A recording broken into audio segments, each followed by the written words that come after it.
Inflation, taux d'intérêt, les dernières nouvelles, toutes fraîches sorties du four.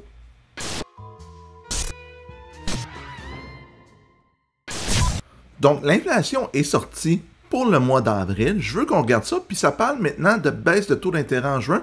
Donc, il y a un bel article qui est parti ce matin, qui a été publié ce matin dans la presse, que je vous montre à l'instant. Ça dit « Enfin prêt pour une baisse de taux d'intérêt ». Donc, ça parle magiquement de l'inflation et des taux d'intérêt, donc c'est pour ça que je veux vous en parler.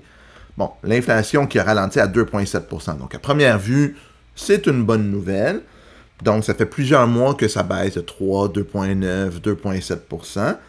Donc, ça augmente la probabilité qu'ils baissent les taux depuis juin. Puis, vous rappelez-vous, les gens parlaient d'avril. Moi, je n'ai dit pas avant juin.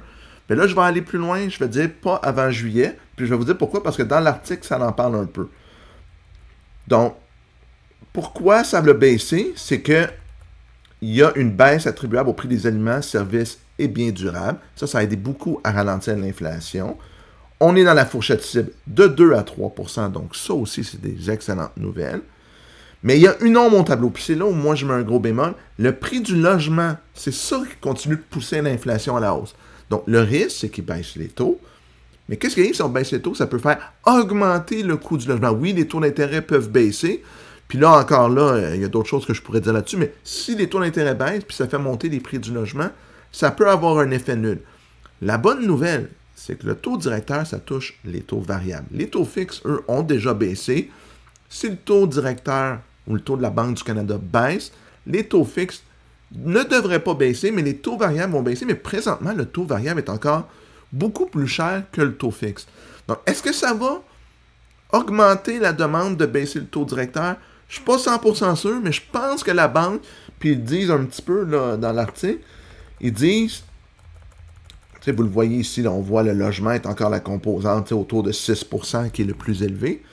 Mais ça disait, là, la Banque du Canada a dit, attendez, je vous trouve la petite citation de Tiff Macfarlane qui disait, « Hey, on va attendre quelques mois pour s'assurer que c'est durable. » Donc, s'ils veulent attendre, je ne serais pas surpris. Puis il y a beaucoup de rapports qui vont sortir entre le mois de juin et le mois de juillet. Donc, est-ce qu'attendre un mois serait problématique?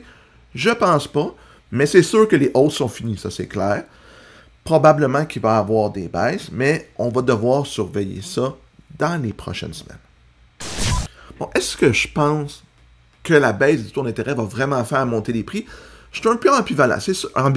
C'est sûr que ça peut aider à augmenter les prix, mais je pense que le budget des gens est déjà là, puis on le voit un peu partout, quand on parle à des gens, là, on a tous une anecdote de gens qui disent « Hey, l'épicerie coûte cher, c'est dur à arriver avec les vacances, l'école. » Mettez la liste de dépenses, il n'y a rien qui a baissé, puis les revenus ont monté, oui, mais pas tant que ça. Donc les gens n'ont pas, avec leurs augmentations de salaire, augmenté leur capacité. Donc, est-ce qu'une baisse de taux va vraiment faire augmenter l'immobilier? Je suis pas sûr. Puis, est-ce que les taux fixes vont baisser? Je suis pas sûr. Moi, c'est drôle, mais je pense que la banque va baisser 2, 3 fois cette année, peut-être.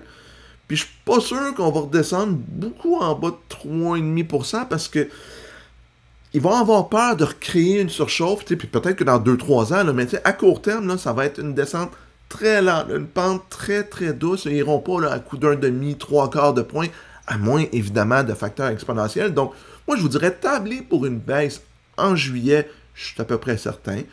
Peut-être en juin, puis ça se peut. Là, je vous dirais, prenez un 25 cents, on le flippe dans les airs, c'est ça.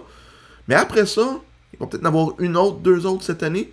Ça va être ultra prudent comme approche. Donc, ceux qui s'attendaient à des taux vont baisser beaucoup, ça va être écœurant.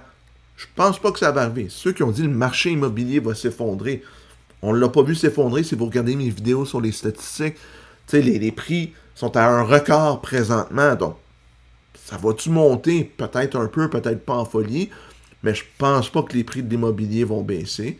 Donc, c'est vraiment ce qu'on va continuer de surveiller dans les prochaines semaines, mais on le voit là, dans les médias, il y a beaucoup de gens qui tablent sur des baisses de taux, mais je pense que l'impact va être mineur en ce qui a trait à l'immobilier.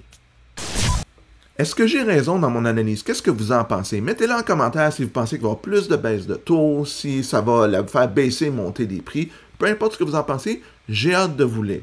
Si vous avez aimé la vidéo, faites un pouce en l'air. Toujours apprécié. Abonnez-vous à la chaîne. On va continuer à mettre du contenu immobilier régulièrement, Puis on se revoit la prochaine fois pour une autre capsule. À bientôt tout le monde!